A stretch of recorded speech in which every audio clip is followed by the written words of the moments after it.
Welcome to the Busy Signal. My name is Jim, and this is my retrostalgic 80s, 90s, and early 2000s podcast. This show aims to salute all the stuff from back in the day that is now extinct or quickly going that way. Happy 2025, everyone. Welcome to the Busy Signal. I'm Jim. Last New Year's episode, we covered retro fitness. You know, all the home gym equipment that was popular back in the day. Well, this year, we're doing the New Year, New You thing with retro diet trends. We're going to look at all the ways we tried to lose weight and keep it off back in the day. Everything from food substitutes, to pills, to whole diet systems that even brought their own food. Some of these things are still around, but we're going to go back in time and remember how they were. Mainly, I'm remembering the ones that were replayed over and over again in commercials, or even just became really crazy popular, or even maybe a couple that were just a little bit controversial. So let's dig in. One of the first diet trends I recall from the 80s seemed pretty simple enough. A shake for breakfast, a shake for lunch, and a sensible dinner. Slim Fast was massive in the 80s and 90s. It was all over store shelves, all over commercials and magazines, and everyone seemed to be trying it. I mean, why not? It came in a powder form, you mixed it with some low-fat milk, and you were drinking a chocolate milkshake for breakfast and losing weight. The thing is, when Slim Fast was first introduced in 1977, it was quickly pulled off of store shelves, not because of Slim Fast, but because of other liquid meal replacement products that were marketed as part of a 300 calorie per day diet. 300 calories per day. Are you kidding me? That's not a lot. Unfortunately, 60 people died as a result of following those 300 calorie per day diets, which was not Slim Fast. Slim Fast was reintroduced in 1984 and was meant to be part of a 1,200 calorie per day diet. And when it was reintroduced, Slim Fast was so popular that there were even celebrities endorsing it. My personal favorite was right here. In 1988, the Los Angeles Dodgers manager Tommy Lasorda had gotten a bit rotund, and he knew that. He knew he needed to drop a significant amount of weight. And when Slim Fast heard about this, they saw that as an opportunity, and they signed Tommy Lasorda as a spokesman. They even offered to contribute $20,000 to his favorite charity if he stuck to the Slim Fast diet plan.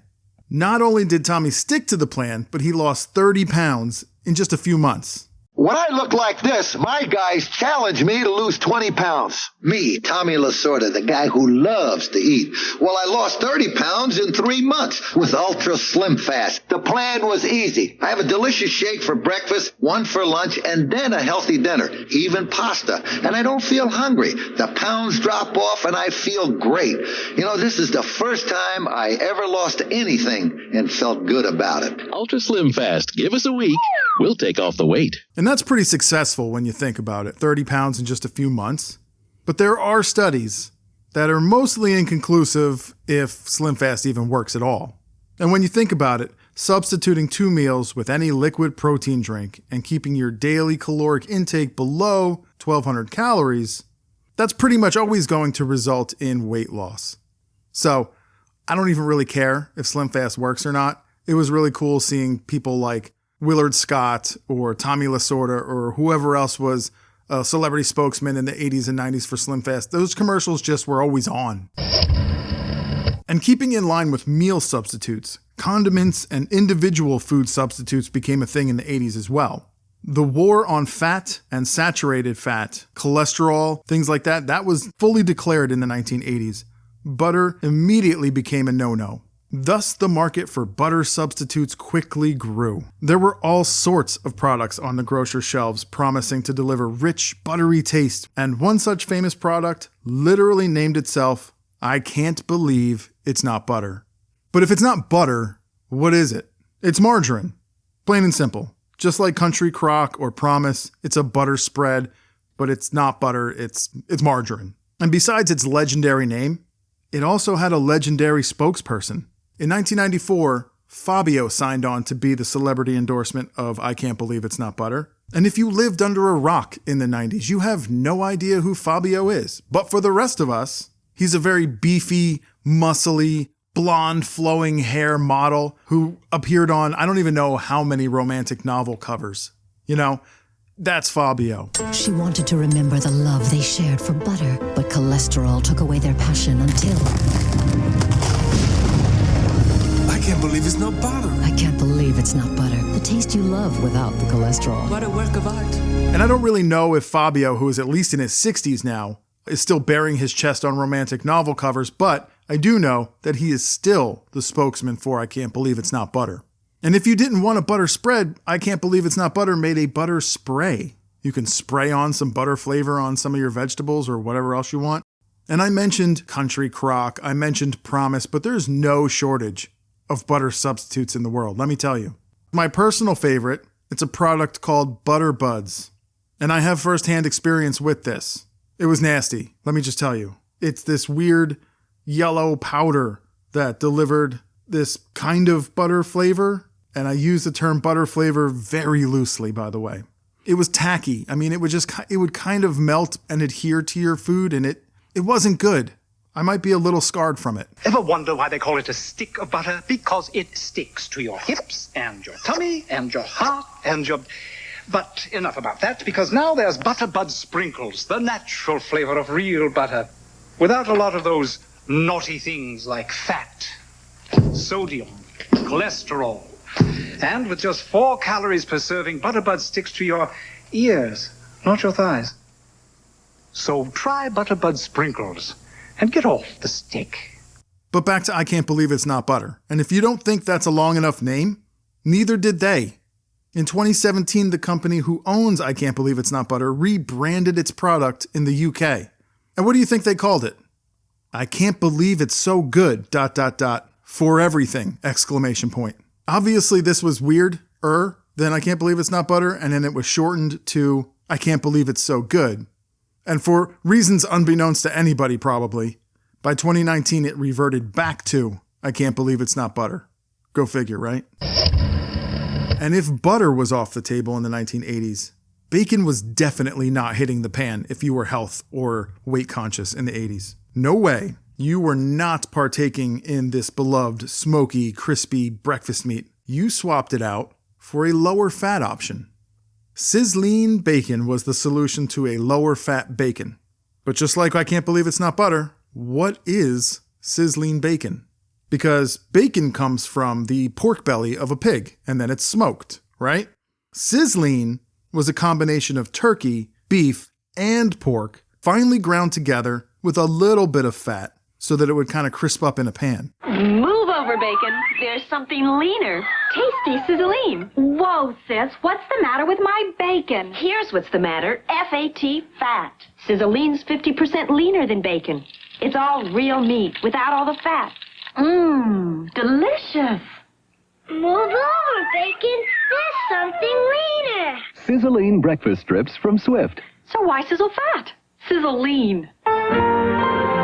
We're Beatrice. And people did buy it.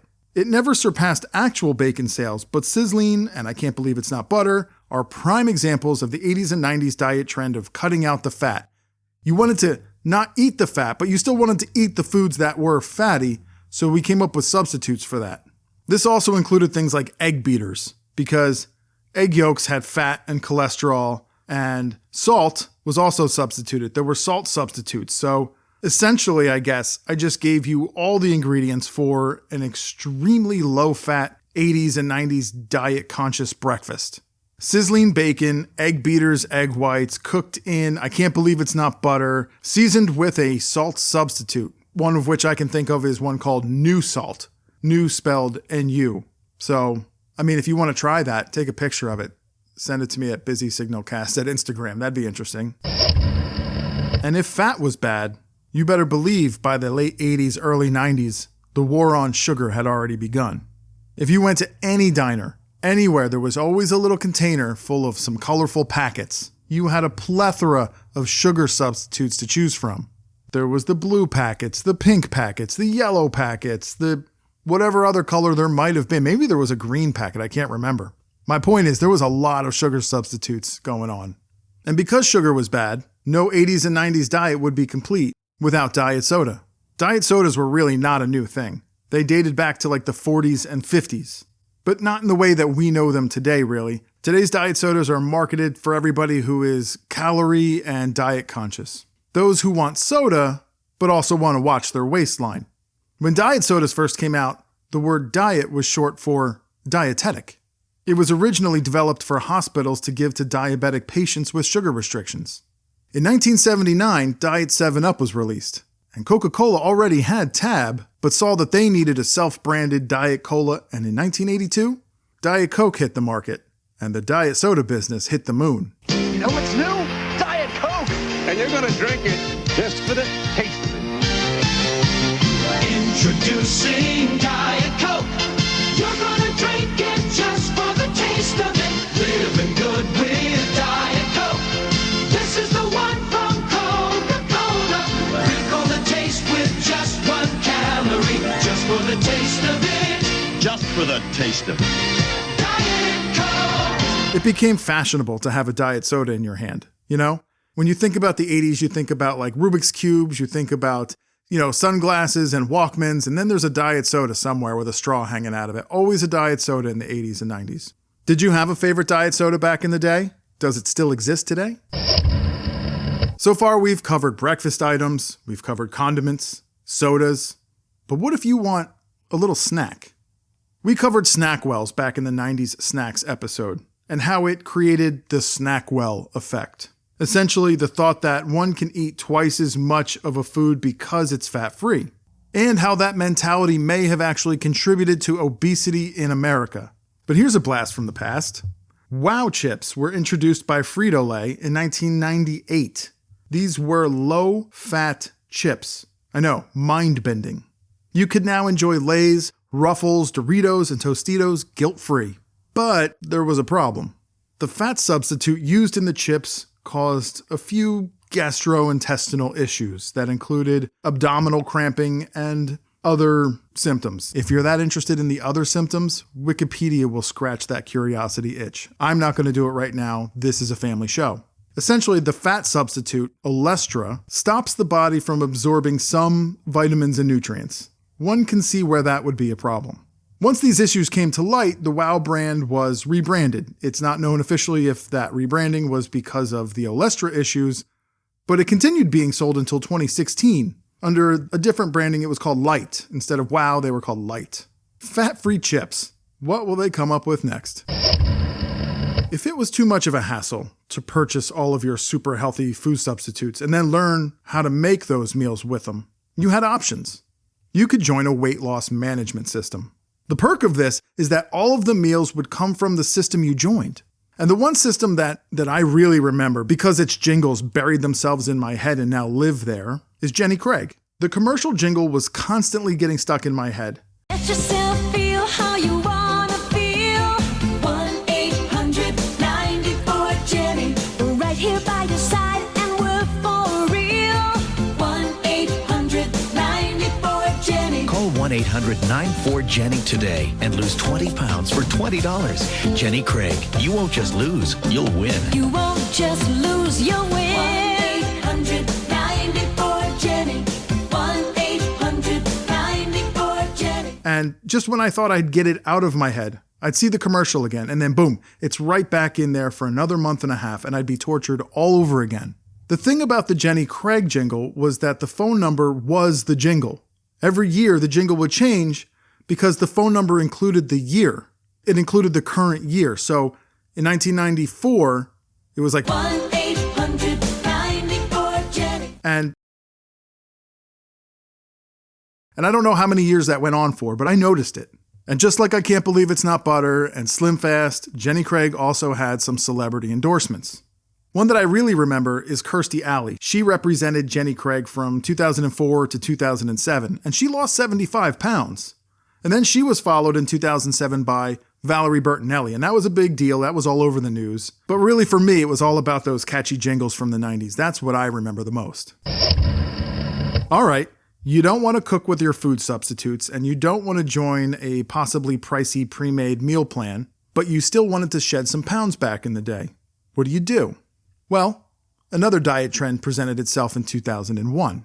A hunger suppressant that came in pill form, and that was called Trim Spa. It was an ephedra-based product that Trim Spa claimed would help stave off hunger. They hired Anna Nicole Smith as the celebrity spokesperson, and sales went through the roof.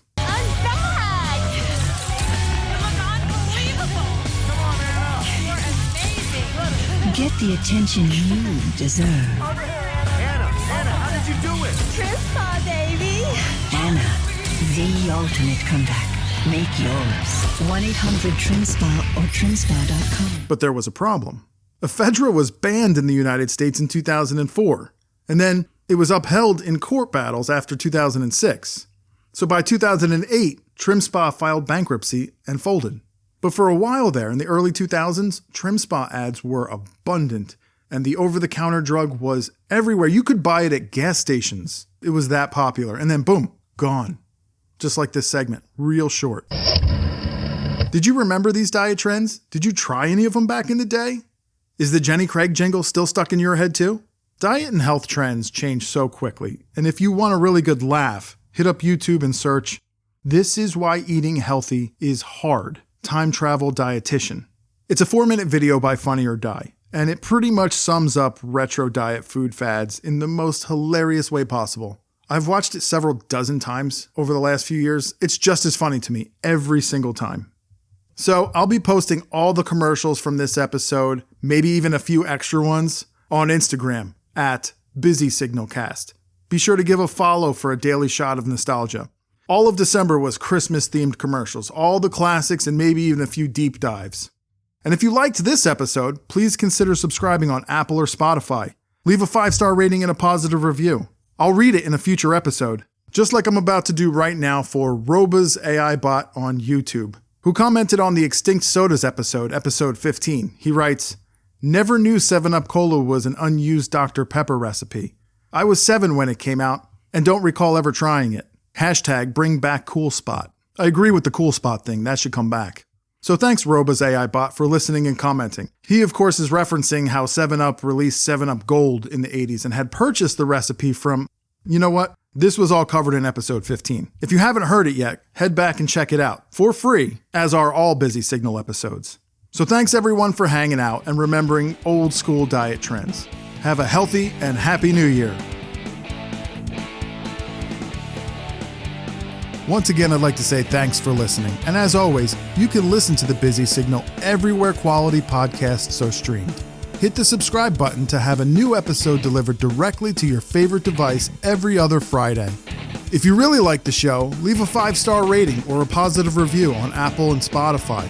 That lets everybody else know to come check out what you already think is awesome. You can also head over to Instagram and follow the show at BusySignalCast for even more retrostalgic content.